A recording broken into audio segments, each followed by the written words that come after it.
দীর্ঘ 14-15-16 বছর যখন একটা ইলেকট্রনিক মিডিয়া বন্ধ হয়ে থাকে, হাজার হাজার কর্মচারী বেকার হয়ে পড়ে, তার যন্ত্রপাতি 1 ইয়ারে যেতে গেলে তার যে এস্টাবলিশমেন্ট থাকে সব কি পরিমাণ ক্ষতিগ্রস্ত হয়, কি পরিমাণ ফিনান্সিয়াল প্রবলেম, তার শেয়ার হোল্ডার, তার ব্যবসা, এই সব কিছু থেকে কেটে উঠে এখনো কিন্তু সেগুলো এখনো চালু হতে পারেনি। এই ধাক্কা সামলিয়ে নয়া দিগন্ত নামক এই পত্রিকাটি যে সত্যের উপরে দাঁড়িয়ে আছে, আমি মনে করি অন্যায়, অসত্য, ভুল এবং একটা অসভ্যতার বিরুদ্ধে সভ্যতার যুদ্ধে নয়া দিগন্ত তার অস্তিত্বকে জানান দিয়ে বলেছে যে না, আমাদের যারা প্রতিষ্ঠা করেছিলেন তাদের স্বপ্নের পথে চলার জন্য আমরা এই জিহাদের পথে অটুট থাকব এবং অনড় থাকব। সত্যতা, সততা এবং নিরপেক্ষতার ব্যাপারে কিন্তু আজও দেশের মানুষের মধ্যে, পাঠকদের মধ্যে কিন্তু এখনো পুরাপুরি সন্তুষ্টি আসেনি। কেন আসেনি? কারণ হচ্ছে যে মিডিয়ার আসল দায়িত্বই হচ্ছে সত্য তথ্যকে পাঠকের সামনে, জাতির সামনে উপস্থাপন করা।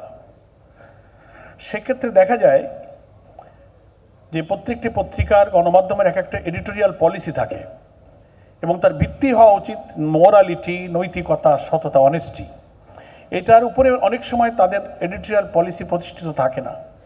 এক একটা কর্পোরেট হাউস তৈরি হয়েছে, পত্রিকার জন্মের এক একটা পেছনে তাদের উদ্দেশ্য থাকে।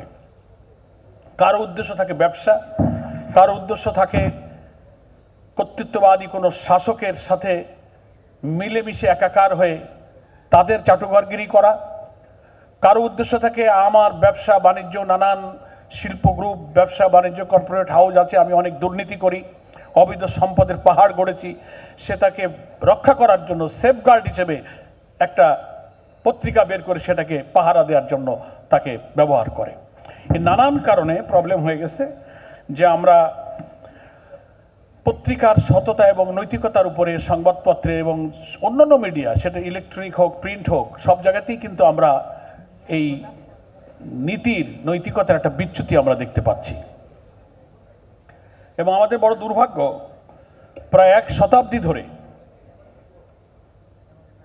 এই গণমাধ্যমের মধ্যে সংবাদপত্র এবং সংবাদ পরিবেশনের যে সংকট, নৈতিকতার যে সংকট আমরা দেখতে পাচ্ছি,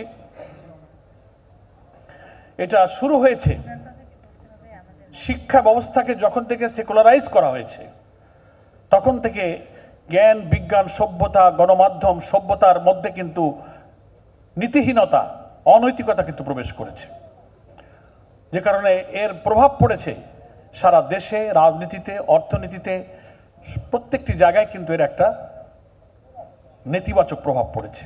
আমরা জানি কোনো দেশ গঠনে, রাজনীতির জন্যে, সভ্যতার জন্যে, সমাজের জন্যে, ডেমোক্রেসির জন্য 3টা ফ্যাক্টর খুব ইম্পর্ট্যান্ট। একটা হচ্ছে সে দেশের জনগণ, একটা হচ্ছে রাজনৈতিক দল, আর একটা হচ্ছে সেই দেশের গণমাধ্যম। এই 3টার মধ্যে যদি সেতুবন্ধন না থাকে, সমন্বয় না থাকে এবং একটা দেশকে বসবাসের উপযোগী করে দুর্নীতিমুক্ত, অর্থাৎ corruption free society, corruption free economy এবং ভবিষ্যৎ প্রজন্মের জন্য একটা সুন্দর দেশ গড়ে যাওয়ার কমিটমেন্ট যদি এই 3টা ফ্যাক্টরের মধ্যে না থাকে, তাহলে সে দেশ সুন্দর করে গড়া যায় না। আমরা নয়া দিগন্তের এই প্রতিষ্ঠা বার্ষিকীতে এই সত্যগুলো যদি উপলব্ধি করে 24শে জুলাইয়ের গণ অভ্যুত্থানে বাংলাদেশে যে রাজনৈতিক পরিবর্তন এসেছে, আমাদের সোনার ছেলেরা প্রায় 1,500 ছাত্র জনতার প্রাণ গিয়েছে, 30-40 হাজার ছাত্র জনতা তারা আহত, ক্ষতবিক্ষত হয়ে এখনো কাতরাচ্ছে সেই ক্ষত চিহ্ন নিয়ে। আমাদেরকে তারা বলছে, তাদের আত্মার ক্রন্দন হলো যে নতুন বাংলাদেশের জন্য আমরা স্বপ্ন রেখেছিলাম, সেই স্বপ্নের বাংলাদেশ গড়ার জন্য যেন যারা এর স্টেক হোল্ডার, যারা এর দায়িত্বে আছে, তারা যেন তাদের প্রতিশ্রুতির উপরে, অঙ্গীকারের উপরে যেন মজবুত থাকে। আজকে নয়া দিগন্তের এই প্রতিষ্ঠা বার্ষিকীতে আমরা যারা এই রাজনৈতিক পরিবর্তনের বেনিফিশিয়ারি, যারা একটা স্বপ্নের বাংলাদেশ গড়তে চাই, এই অঙ্গীকার, এই প্রতিশ্রুতি আমাদেরকে এক্ষুনি নিতে হবে। সময় বেশ পার হয়ে গেছে এবং বিশ্বব্যাপী যে দুর্নীতি, রাজনীতিতে চলতেছে দুর্নীতি, ডিপ্লোম্যাসিতে চলতেছে নীতিহীনতা, এই সবটার প্রভাব পড়েছে আমাদের এই সমাজে, এবং এইটার কারণে সব মিডিয়া গণমাধ্যমে এর প্রভাব থেকে কিন্তু মুক্ত হতে পারেনি। আন্তর্জাতিক দুনিয়ায় যে সমস্ত বড় বড় গণমাধ্যম আছে, আমরা যেগুলো নাম শুনি মাঝে মাঝে আমরা পড়ার সুযোগ পাই, আপনি দি ইকোনমিস্ট বলেন, টাইমস বলেন, নিউজ উইক বলেন, এসব পত্রিকাগুলোর কিন্তু সংবাদ পরিবেশনের মান, স্টাইল অফ প্রেজেন্টেশন কিন্তু খুব চমৎকার, খুব সূক্ষ্মভাবে তার মধ্যে কিন্তু অসত্য তথ্য দিয়ে বিশ্বকে, সভ্যতাকে মোটিভেট করে তাদের এই সব মিডিয়া জন্মের যে একটা স্বপ্ন, সেদিকেই কিন্তু গোটা দেশকে, বিশ্বকে, পাঠককে নিয়ে যেতে চায়। এ কথাটা আমি এই কারণে বলছি যে দৈনিক নয়াদিগন্ত যারা প্রতিষ্ঠা করেছিলেন, সেই প্রতিষ্ঠাতাদের কিন্তু একটা স্বপ্ন ছিল। আজকে আমি শ্রদ্ধার সাথে স্মরণ করছি সেই প্রতিষ্ঠাতাদের অন্যতম উদ্যোক্তা, যিনি তার জীবনের মূল্যবান সময়, মেধা, চরিত্র, মুহূর্তগুলো তিলে তিলে এর পেছনে ব্যয় করেছেন, দিগন্ত মিডিয়া কর্পোরেশনের সাথে শহীদ মীর কাসেম আলী। তার সাথে আর যারা ছিলেন প্রতিষ্ঠাকালীন আরো কয়েকজন এখানে আছেন। একটা সত্য, জাতির একটা গণ আকাঙ্ক্ষা, প্রজন্মের জন্য একটা সুন্দর বাংলাদেশ গড়ে দেওয়ার জন্য কিন্তু এই নয়া দিগন্তের প্রতিষ্ঠা হয়েছিল। আমরা ওই সময় আমাদের মধ্যে একটা কৌতূহল ছিল, একটা কিউরিয়াসিটি ছিল যে পত্রিকাটার নাম নয়া দিগন্ত হচ্ছে কেন। একটা টেলিভিশন চ্যানেলও হলো দিগন্ত টেলিভিশন। প্রতিষ্ঠাতা যারা ছিলেন তারা আমাদেরকে বলেছিলেন যে আমরা এই গণমাধ্যমের মধ্য দিয়ে আমাদের সামনে একটা নতুন দিগন্তের উন্মোচন করতে চাই। কিন্তু ফ্যাসিস্ট এটা বুঝতে পেরে এই সত্য উচ্চারণের সাহসী গণমাধ্যমকে, তার কণ্ঠকে চেপে ধরার জন্য কিন্তু এর উদ্যোক্তাদেরকে, মীর কাসেম আলীকে তারা বিনা অপরাধে যে সমস্ত অভিযোগ তার বিরুদ্ধে মিথ্যা মামলায় আনা হয়েছিল, প্রত্যেকটি মামলার প্রত্যেকটি লাইন, প্রত্যেকটি শব্দ হচ্ছে মিথ্যা, একটার সাথে তার সত্যের কোনো সম্পর্ক নেই। এই বয়সে তাকে নিষ্ঠুরভাবে ফাঁসিতে ঝুলিয়ে হত্যা করা হয়েছে। আমরা শ্রদ্ধার সাথে যেমন স্মরণ করি, আল্লাহ তাআলা তাকে অন্যায়ভাবে হত্যা যারা করেছে, দেশের আইনে তার এবং তাদের সঠিক বিচার হোক। আল্লাহ তাআলা এই অন্যায়ভাবে হত্যার কারণে শহীদ মীর কাসেম আলী সহ যাদের এইভাবে নিষ্ঠুরভাবে হত্যা করা হয়েছে, তাদেরকে শাহাদাতের মর্যাদা দান করে জান্নাতে উচ্চ মর্যাদা তাদেরকে দান করুন, তাদেরকে দোয়া করছি। সম্মানিত সুধীবৃন্দ, নয়া দিগন্ত কর্তৃপক্ষকে আমি ধন্যবাদ জানাই।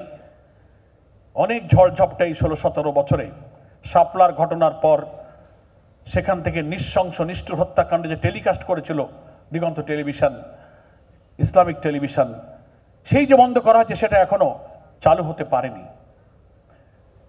দীর্ঘ 14-15-16 বছর যখন একটা ইলেকট্রনিক মিডিয়া বন্ধ হয়ে থাকে, হাজার হাজার কর্মচারী বেকার হয়ে পড়ে, তার যন্ত্রপাতি ওয়ান ইয়ারে যেতে গেলে তার যে এস্টাবলিশমেন্ট থাকে সব কি পরিমাণ ক্ষতিগ্রস্ত হয়, কি পরিমাণ ফিনান্সিয়াল প্রবলেম, তার শেয়ার হোল্ডার, তার ব্যবসা, এই সব কিছু থেকে কেটে উঠে এখনো কিন্তু সেগুলো এখনো চালু হতে পারেনি। এই ধাক্কা সামলিয়ে নয়া দিগন্ত নামক এই পত্রিকাটি যে সত্যের উপরে দাঁড়িয়ে আছে, আমি মনে করি অন্যায়, অসত্য, ভুল এবং একটা অসভ্যতার বিরুদ্ধে সভ্যতার যুদ্ধে নয়া দিগন্ত তার অস্তিত্বকে জানান দিয়ে বলেছে যে না, আমাদের যারা প্রতিষ্ঠা করেছিলেন তাদের স্বপ্নের পথে চলার জন্য আমরা এই জিহাদের পথে অটুট থাকব এবং অনড় থাকব। এর জন্য নয়া দিগন্তকে আমি ধন্যবাদ জানাই। নয়া দিগন্ত পরিবার, তার প্রকাশক, তার সম্পাদক, তার কলামিস্ট, লেখক, সাংবাদিক, বিজ্ঞাপনদাতা, পাঠক, সবাই মিলে যারা এই পত্রিকাকে দাঁড়িয়ে রাখার কাজে অসাধারণ ভূমিকা রেখেছেন, অবদান রেখেছেন, বাংলাদেশ জামাত ইসলামীর পক্ষ থেকে আমি তাদের সকলকে ধন্যবাদ জানাই। আমি বক্তব্য না বাড়িয়ে কথা বলে শেষ করতে চাই যে দৈনিক নয়া দিগন্ত চলমান গণমাধ্যমের মধ্যে যে নীতিহীনতা চলছে, মিথ্যা তথ্য, মিথ্যা খবর, যা লোকেরা বলে না তাই ছাপা, বলা বক্তব্য বিকৃত করা, খণ্ডিত করা, এমনভাবে পরিবেশন করা জাতি, পাঠক বিব্রত হয়, বোঝা যায় যে একটা হীন উদ্দেশ্যে এই সংবাদটা পরিবেশন করা হয়েছে।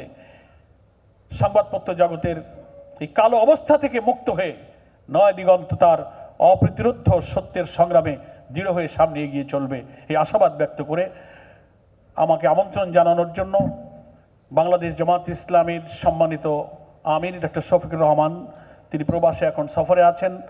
তার পক্ষ থেকে আপনাদের সকলকে আন্তরিক শুভেচ্ছা জানিয়ে আমি আমার বক্তব্য এখানেই শেষ করছি। আল্লাহ হাফেজ। বাংলাদেশ জিন্দাবাদ।